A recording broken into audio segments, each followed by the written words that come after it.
જી નમસ્કાર, હું ટીઆર જાદવ. અમારી ચેનલમાં ફરીથી એક નવા વિડીયોમાં તમારું સ્વાગત છે. મિત્રો, તમે બધા મસ્ત છો, મજામાં છો? તમે જેનો ઇંતજાર કરી રહ્યા હતા, જેની રાહ જોઈ રહ્યા હતા, આરઆરબી ગ્રુપ ડી, જેમાં આપણે અગાઉ વાત કરેલી હતી 22,000+ જગ્યાઓ માટે, 22,195 જગ્યાઓ માટેનું નોટિફિકેશન જાહેર થઈ ગયું છે. તો તેના વિશે આ વિડીયોમાં ચર્ચા કરીશું. મિત્રો, લાયકાત ધોરણ 10 પાસ અથવા તો આઈટીઆઈ, મતલબ કે 10 પાસ હોય તો પણ તમે ફોર્મ ભરી શકો, આઈટીઆઈ હોય તો પણ તમે એપ્લાય કરી શકો. તો તેના વિશે આ વિડીયોમાં ડિટેલમાં ચર્ચા કરીશું. તો ચાલો સ્ટાર્ટ કરીએ મિત્રો. તો અહીં તમે જોઈ શકો છો એનું જે નોટિફિકેશન, જે government of India, ministry of railway recruitment board, જે CEN નંબર 9/2025, લેવલ 1 છે, બરાબર. જે પે મેટ્રિક્સ છે 7. તો અહીં જે મહત્ત્વની તારીખો છે, date of indicative notice in employment news 27/12/2025ના રોજ જાહેર થયું હતું. Opening date and time of online submission of application 31/1/2026 રાત્રે 12 કલાકે, એટલે ફોર્મ ભરાવાનું ચાલુ થઈ ગયું છે હાલ. Closing date and time online submission of application, એટલે છેલ્લી તારીખ 2/3/2026 છે. Last date of application fee payment, છેલ્લી તારીખ કઈ છે ફી ભરવા માટેની, તો જે છે 4/3/2026.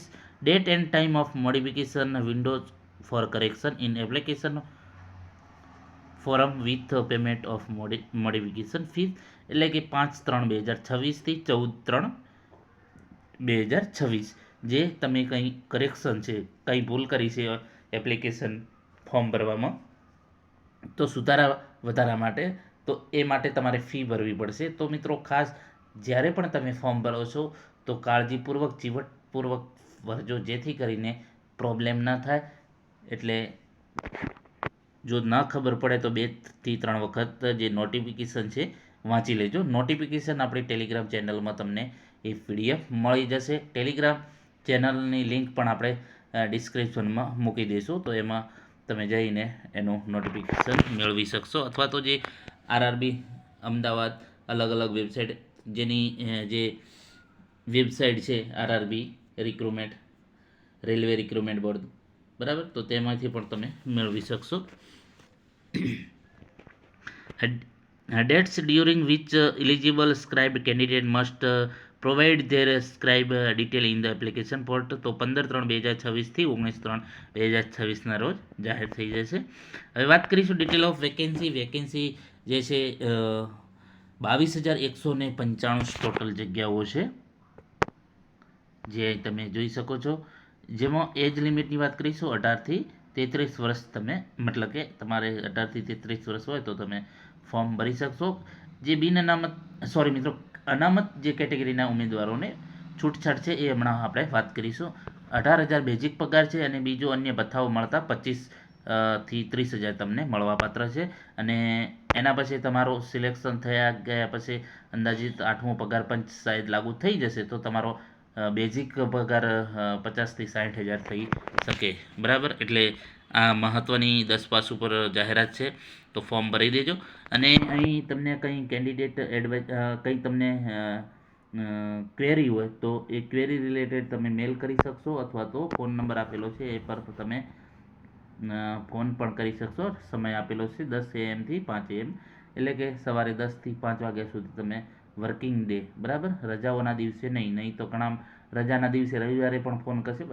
રજાના દિવસો બાદ કરતાં જે વર્કિંગ દિવસો છે એ દરમિયાન તમે કોલ્સ કરી શકશો, અથવા તો આ મેલ કંઈ પ્રોબ્લેમ ક્વેરી છે તો તમે મેલ થ્રુ પણ એના દ્વારા પણ જણાવી શકશો.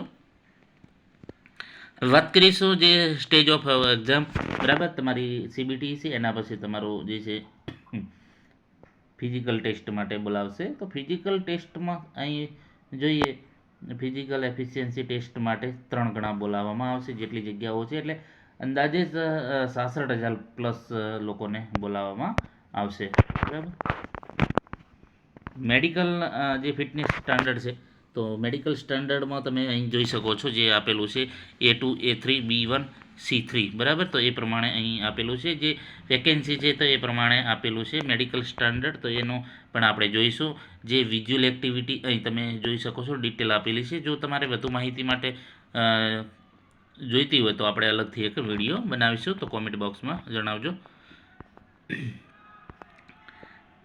એના પછી વાત કરીશું જે એજની વાત કરીશું, તો 18 થી 33 વર્ષ જનરલ માટે અને ઈડબ્લ્યુએસ માટે જે જન્મ ક્યારે હોવું જોઈએ, મતલબ કે 2/1/1993 જેનો જન્મ થયેલો હોય એ લોકો ભરી શકશે. પછી ઓબીસી એનસીએલ જે નોન ક્રિમિનલ સર્ટિફિકેટ જમા કરાવશે બરાબર, તો એમને 2/1/1990 વાળા ભરી શકશે. એસસી એસટી 2/1/1988 વાળા પણ ભરી શકશે. અને લોઅર લિમિટની વાત કરીશું તો લોઅર લિમિટ 1/1/2008 બરાબર, 1/1/2008 એના પછીના ફોર્મ નહીં ભરી શકે. 1/1/2008 પહેલાંના જે છે કેન્ડિડેટ એ ફોર્મ ભરી શકશે બરાબર. અહીં છૂટછાટ આપેલી છે જે તમે જોઈ શકો છો. ઓબીસી નોન ક્રિમિનલ સર્ટિફિકેટ માટે જે નોન ક્રિમિનલ જેમણે રજૂ કરશે એ લોકો ઓબીસીમાં 3 વર્ષ છે, એસસી એસટી 5 વર્ષ છે, એક્સ સર્વિસમેન બરાબર, તો એ લોકોને 3 વર્ષ છે બરાબર. કેટેગરી વાઇઝ તમે જોઈ શકો છો. એ રીતે બીજું પણ અન્ય પણ આપેલા છે, એ પ્રમાણે તમે જોઈ શકો છો. એના પછી વાત કરીશું એજ્યુકેશન ક્વોલિફિકેશન. તો આગળ આપણે જોઈશું. તો જે એજ્યુકેશન ક્વોલિફિકેશન છે તમારે 10 પાસ ઉપર તમે ફોર્મ ભરી શકશો બરાબર. તમે આઈટીઆઈ કર્યું છે તો પણ, ડિપ્લોમા ડિગ્રી જે પણ કર્યું છે તો એ પણ ચાલશે. કારણ કે એના પછી જે ડિપાર્ટમેન્ટલ એક્ઝામ આવીને તમારું પ્રમોશન થવાની શક્યતા છે. તમે ગ્રેજ્યુએટ કરેલું છે, ડિપ્લોમા કરેલું છે, આઈટીઆઈ કરેલું છે તો એ પણ જોડી દેજો, જેથી કરીને જ્યારે પણ ડિપાર્ટમેન્ટલ એક્ઝામ આવે તો એમાં તમે તમારું બતાવી શકો, મતલબ કે પરીક્ષા આપી શકો. એટલે જે પણ વધારાની એક્સ્ટ્રા છે એ પણ જણાવી દેજો. જે અહીં તમે જોઈ શકો છો અલગ અલગ જે આપેલું છે, જેમાં અહીં તમે જોઈ શકો છો ધોરણ 10 પાસ અથવા તો આઈટીઆઈ અથવા તો ગ્રેજ્યુએટ, એટલે કે તમે મિનિમમ તમે ધોરણ 10 પાસ હોવા જોઈએ. બીજી જે એક્સ્ટ્રા છે એમાં પણ તમે મતલબ કે એ બતાવી શકો છો. એક્ઝામિનેશન ફીની વાત કરીશું તો જે બિન અનામત છે, એટલે કે જનરલ માટે 500 રૂપિયા છે. જેમાં 400 રૂપિયા તમે પરીક્ષામાં હાજર રહેશો તો તમને 400 પછી રિફંડ મળી જશે. જ્યારે અનામત કક્ષાના એસસી એસટી મહિલાઓ છે બરાબર, એક્સ સર્વિસમેન છે, પીડબ્લ્યુડી છે, તો એ માટે ટ્રાન્સજેન્ડર છે બરાબર, તો એ માટે 250 રૂપિયા છે, 250. એ તમને પરીક્ષામાં તમે હાજર રહેશો તો તમને એ રિટર્ન મળી જશે. એના પછી વાત કરીશું રિક્રુટમેન્ટ પ્રોસેસ કઈ રીતની છે. તો પહેલાં તમારે મતલબ કે કોમ્પ્યુટર બેઝ ટેસ્ટ હશે, સીબીટી એક્ઝામ હશે. એના પછી ફિઝિકલ એફિશિયન્સી ટેસ્ટ હશે. ફિઝિકલ કોમ્પ્યુટર એક્ઝામ આપશો એમાં 3 ગણા બોલાવશે બરાબર, ફિઝિકલ માટે બરાબર, ફિઝિકલ એક્ઝામિનેશન. એના પછી તમારે ડીવી થશે અને ડીવી પછી તમારું મેડિકલ હશે. મેડિકલમાં મોસ્ટ ઓફલી વાંધો નહીં આવે, એટલે કે અમુક ઇન કેસ જ ખાલી નામ પૂરતું છે, એટલે એની ચિંતા ન કરતા બરાબર. અને જે છે ફિઝિકલ જે છે વાત કરીશું તો તમારે કંઈક જે છે 35 કિલો વજન અમુક સમયમાં લઈને જવાનું હોય છે, ઉપાડવાનું હોય છે બરાબર. તો એ પ્રમાણે ફિઝિકલનું હોય છે, એટલે લગભગ એમાં વાંધો. ખાસ તમારે સીબીટી ક્લિયર કરવાની, પછી ફિઝિકલનું જે છે તમારે એની પ્રયત્નો કરવાના, મતલબ કે એના પ્રેક્ટિસ કરવાની, તો તમને વાંધો નહીં આવે. એ ડોક્યુમેન્ટ વેરિફિકેશન એમાં પણ તમારે ડોક્યુમેન્ટ બધા બરાબર હશે તો વાંધો નહીં આવે. મેડિકલમાં પણ ખાસ એવું મતલબ કે ઘણા નથી ઉડતા, અમુક જ એવા કંઈક અમુક કેસ હોય છે તો પ્રોબ્લેમ આવે છે, એટલે વાંધો નહીં આવે. હવે જે છે એક્ઝામ જે સિલેબસ વાત કરીએ, એક્ઝામ ડ્યુરેશન જે છે 90 મિનિટ હશે, એટલે કે તમારે 1.5 કલાકનો સમય આપશે. જેમાં જનરલ સાયન્સ 25 માર્ક્સનું, મેથેમેટિક્સ 25 માર્ક્સ છે, general intelligence and reasoning 30 marks છે, general awareness and current affairs 20 marks છે. ટોટલ 100 માર્ક્સનું તમારું સીબીટી હશે. સીબીટી પછી તમારું ફિઝિકલ ટેસ્ટ હશે, એના પછી ડીવી છે, એના પછી મેડિકલ હશે. આ રીતે તમારે, અને નેગેટિવ માર્કિંગ પણ છે 1/3, એટલે કે 0.33 માર્ક્સ તમારા કપાશે. એમાં જે minimum percentage of marks of shortlist various in community બરાબર, જનરલ માટે તમારે 40% લાવવાના રહેશે, ઈડબ્લ્યુએસ માટે 40%, ઓબીસી જે નોન ક્રિમિલિયર સર્ટિફિકેટ આપશે તો એ લોકો માટે 30%, અને SC ST 30%, બરાબર. તો એ પ્રમાણે તમારે આમાં પાસિંગ માર્ક્સ તમારે લાવવાના ફરજિયાત છે. ક્વેશ્ચન ટાઈપ એન્ડ સિલેબસ, તો અહીં તમે જોઈ શકો છો ક્વેશ્ચન જે ઓબ્જેક્ટિવ ટાઈપનું હશે એમાં મેથેમેટિક્સ સિલેબસ કમ્પ્લીટ આપેલો છે. જનરલ ઇન્ટેલિજન્સ એન્ડ રિઝનિંગ એનો પણ આપણે અગાઉ પણ વિડીયો બનાવેલો છે ડિટેલમાં, જે સિલેબસ છે અહીં પણ આપેલો છે. જનરલ સાયન્સમાં કયા કયા ટોપિક આવશે, બરાબર, એ પણ ધોરણ 10ના લેવલનું જ હશે, એટલે ચિંતા નહીં કરવાની. જેમાં the syllabus under the cell cover physics, chemistry and life science of 10th standard level, બરાબર, ધોરણ 10ના સમકક્ષ હશે. જનરલ અવેરનેસ એન્ડ કરંટ અફેરનેસ, એમાં કરંટ અફેર્સ, બરાબર, સાયન્સ, ટેકનોલોજી, સ્પોર્ટ હશે, કલ્ચર હશે, પર્સનાલિટીઝ હશે, ઇકોનોમિક, પોલિટિક, બરાબર. તો એ ટાઈપનું હશે. એના પછી અહીં વાત કરીશું ફિઝિકલ એફિશિયન્સી ટેસ્ટ માટે. તો અહીં 3 ટાઈમ્સ ઓફ, એટલે કે 3 ગણા એમાં બોલાવવામાં આવશે મેલ અને ફિમેલ કેન્ડિડેટ માટે જે છે, બરાબર.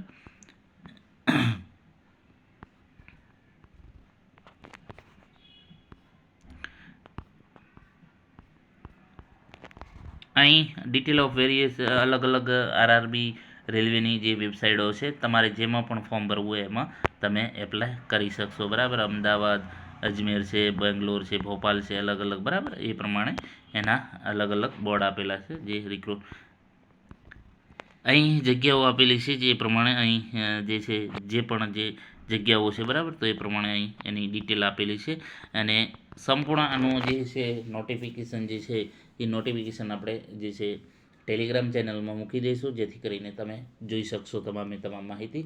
અને જે છે ફોર્મ ભરો તો ખાસ ધ્યાન રાખજો, કંઈ ભૂલ ન થવી જોઈએ. જો ભૂલ થશે તો તમારું આખું રિજેક્શન થશે, બરાબર. એટલે ગમે એટલી તૈયારી કરેલી છે, પરંતુ જો તમે ફોર્મ્સ વ્યવસ્થિત નહીં ભરો, ફોર્મમાં કંઈક ભૂલ હશે તો તમારું આખું બધું જે છે તમે ગમે એટલી તૈયારી કરશે, પાસ થયેલા હશો તો પણ એ બધું કંઈ કામનું નહીં. એટલે ખાસ તમે ફોર્મ ભરતી વખતે ખાસ ધ્યાન રાખજો. કોઈ પણ બીજે ફોર્મ ભરાવો તો પણ તમે બાજુમાં બેસીને જ ફોર્મ ભરજો. કોઈ પણ ડોક્યુમેન્ટ જે છે પણ એ તમામે તમામ માર્ક્સ, ટકા જે પણ હોય એ પ્રમાણે વ્યવસ્થિત લખવું, જેથી કરીને તમને પ્રોબ્લેમ ન થાય. તો મિત્રો, આ વિડીયોમાં એના વિશે ચર્ચા કરી. જો વિડીયો પસંદ આવ્યો તો લાઇક, શેર અને મિત્રો ચેનલ સબસ્ક્રાઈબ કરવાનું ન ભૂલતા. અને બીજી પણ માહિતી હવે સિલેબસ પ્રમાણે આપણે વિડીયો બનાવવાનું ચાલુ કરી દીધેલું છે, અને ફરીથી હવે નેક્સ્ટ ચાલુ થઈ જશે, બરાબર.